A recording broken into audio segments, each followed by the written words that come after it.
What's up guys, Block FPL here. Welcome back to another Euro 2020 fantasy video. Today, let's talk about the semifinals. Here's how my team did last week. I'm still at around 26,000 overall rank. Let's get straight into it. It should be a short video because, well, there simply aren't that many players to choose from anymore.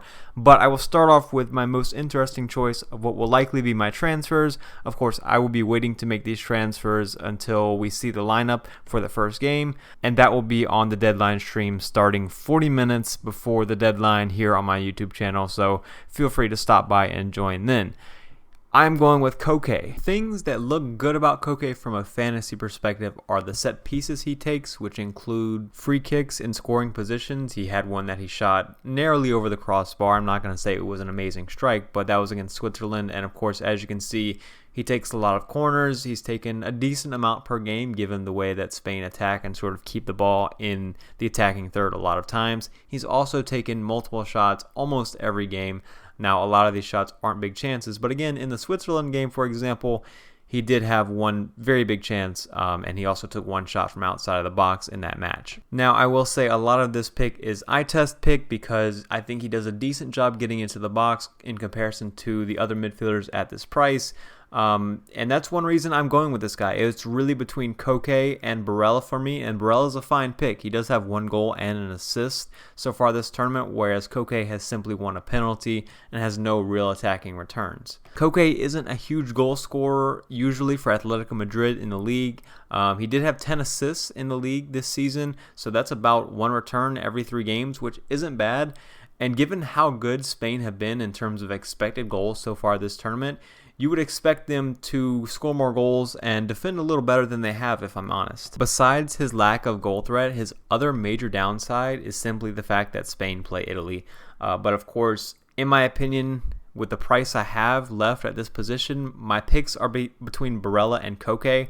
So I don't really have any other options unless I go to Calvin Phillips or Rice. And I don't really like those guys as much simply because, well, they just don't get forward enough.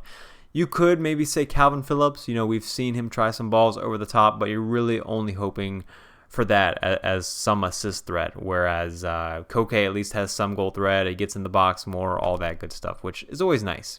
So yes, I'm going with Koke over Barella, and I think if he would have finished his big chance against Switzerland, a lot more people would be considering him simply because he would have had that attacking return. And of course, in fantasy games, people like picking players who have scored goals.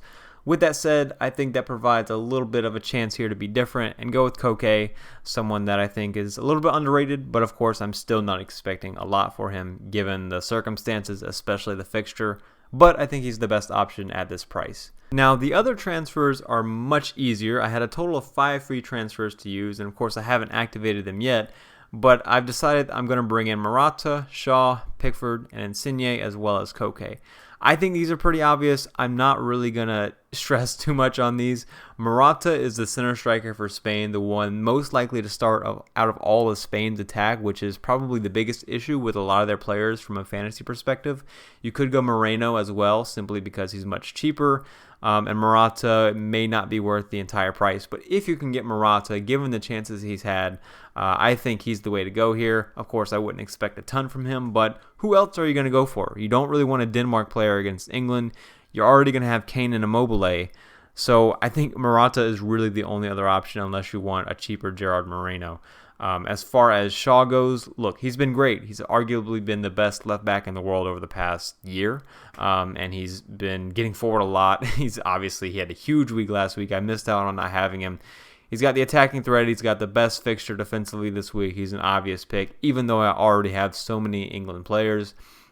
And then I also have Pickford. And one reason I brought in Pickford is because if I didn't, I would have Simone and Donnarumma who play each other on the same day. So I couldn't sub one out if I played one and they didn't do well. This way, I have a goalkeeper playing in both games, and that maximizes my potential of getting a goalkeeper return.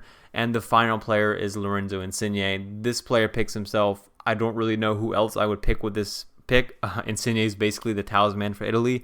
He's played extremely well recently, arguably a better captaincy option than Immobile, but that is a decision I will have to make on the deadline stream. With that said, I will end the video there. Thank you guys for watching, and I will see you guys next time.